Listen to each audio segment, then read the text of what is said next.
Hello வணக்கம். இது உங்கள் சிவி ஜோன்ஸ். எல்லாருமே எப்படி இருக்கீங்க? இப்போ பார்த்தீங்கன்னா ஒரு பயங்கரமான ஒரு நியூஸ் வந்திருக்கு. என்னென்னா, இந்த பிக் பாஸ் வீட்டை விட்டு நம்மளுடைய ஜாக்லின் வெளியேறி விட்டார்கள் அப்படின்ற நியூஸ் ஆல்ரெடி அப்டேட் பண்ணியிருந்தேன். உங்களுக்கே தெரியும், ரொம்ப சோகமான ஒரு அப்டேட். கண்டிப்பாக என்ன சொல்கிறதுன்னு தெரியல. ஏன்னா நல்ல ஒரு கேப்பபிளான ஒரு கண்டஸ்டன்ட் மக்களால் வெளியேற்றப்படலை. நல்லா யோசிச்சுக்குங்க, மக்களால் வெளியேற்றப்படலை. இந்த ஒரு டாஸ்க் இது ரொம்ப ஒஸ்ட்டான ஒரு டாஸ்க். ஏன்னா இது ஆண்களால் முடியும், பெண்களால் முடியுமா? கொஞ்சம் யோசிச்சு பார்த்துருக்கணும். பட் அதை கொடுத்து இது பெரிய ஒரு ட்ராப்பு தான். அது மாற்றுக்கிறதே கிடையாது.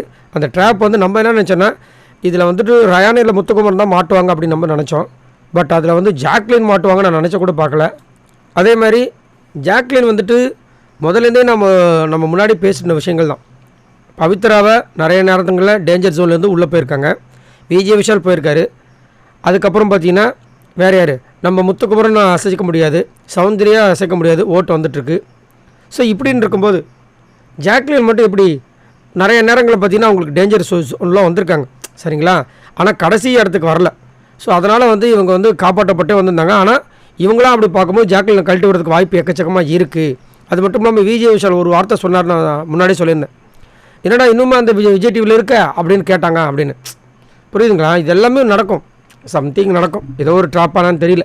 அந்த ட்ராப்பில் நம்ம ஜாக்லின் மாட்டிட்டாங்க. இப்போ போகும்போது எல்லோரும் என்கரேஜ் பண்ணுவாங்க. அதே மாதிரி இவங்களும் என்கரேஜ் பண்ணியிருக்காங்க. இவங்களை என்கரேஜ் பண்ணி அனுப்பும்போது இவங்களும் போயிருக்காங்க. போயிட்டு அந்த பணப்பெட்டி எடுத்துகிட்டு வரும்போது லாக் ஆகிட்டுருக்காங்க. கொடுமை. சரி, அந்த பணப்பெட்டி ஏதாவது தெரியுதில்ல, நம்மளுக்கு எடுக்க முடியாதுன்னு தெரிஞ்சிச்சு, வந்திருக்கலாம்ல. ஆனால் அவங்களுக்கு ஒரு நிர்பந்தம். ஏன்னா இத்தனை பேர் வீட்டில் இருக்கிற அந்த டாப் 6ல் 5 பேர் அட்டன் பண்ணிட்டாங்க. இவங்க அட்டன் பண்ணவே இல்லை. அப்போது அதுவும் இல்லாமல் சௌந்தர்யா போயிட்டு பாதியிலே வந்துட்டாங்க. நம்ம அதை பண்ணக்கூடாதுன்னு நினச்சிட்டு ஏதோ ஒன்று பண்ணணும்னு நினச்சி இப்படி மாட்டிக்கிட்டாங்க. கையில் இப்போ நயா பைசா இல்லை. இப்போ இது வரைக்கும் வாழ்ந்த அந்த அமௌண்ட்டு மட்டும் தான் தவிர பாக்ஸில் ஒன்றுமே இல்லை. அதை விட பெருசு. இப்போ அவங்க வந்ததுக்கப்புறமா என்ன ஆகிட்டுருக்குன்னா, அதாவது அந்த டோர் க்ளோஸ் ஆகிட்டுருக்கு. உள்ளே எல்லோரும் அழுகுறாங்களாம், அழுது புலம்புறாங்களாம். தயவு செஞ்சு இது பண்ணுங்கள், இன்னொரு சான்ஸ் கொடுங்க கெஞ்சுறாங்களாம். அப்படியே வீடியோ ஸ்தம்பித்து போயிடுச்சான். ஏன்னா ஃபஸ்ட்டு முத்துக்குமரன் போகும்போதே அந்த வீடியோ எப்படி இருந்துச்சுன்னு பாருங்கள். டாப் 6ன்னு தான் பேர், ஆனால் வீடியோ ஒரு மாதிரி ஷாக்கில் மூழ்கி இருந்தாங்க. அடுத்தது ரயான் போயிட்டு வந்துடுவாருன்னு ஒரு நம்பிக்கை ஃபஸ்ட்டு இவர் போட்ட ரோட்டில் இவர் வந்துடுவாங்க. அடுத்தது பவித்ரா வந்துட்டாங்க. அப்புறம் விஷால் எடுத்துகிட்டு வந்துட்டார். அதுக்கப்புறம் சௌந்தர்யா போயிட்டு வந்துட்டாங்க. அப்போ நம்ம போகணுமேனு சொல்லிட்டு இவங்க போகும்போது இவங்களும் அமுச்சு விடிச்சிருக்காங்க. ஆனால் இப்படியா ஒன்று யாருக்கு தெரியும் இல்லை? இதில் வேறு மிட்வீக் எவிக்ஷன், அதனால தான் தடைப்பட்டிருக்கு. புரியுதுங்களா? இப்போ மேட்ரு ஆக்சுவலாக மிட்வீக் எவிக்ஷன் நேற்று நடந்திருக்கணும், நேற்று நடக்கலை. ஸோ இது எல்லாமே சம் பிளானாக தான் இருக்குன்னு நினைக்கிறேன். இவங்களை கரெக்டாக பிளான் பண்ணி ஜாக்லின் வெளியே அமிச்சிட்டாங்க.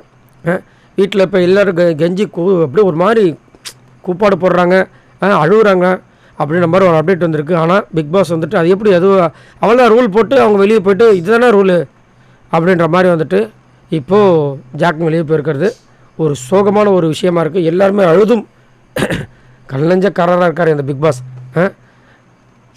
சரி, ஓகே, உங்களோட கருத்துக்களை சொல்லுங்கள். பாய் நண்பர்களே.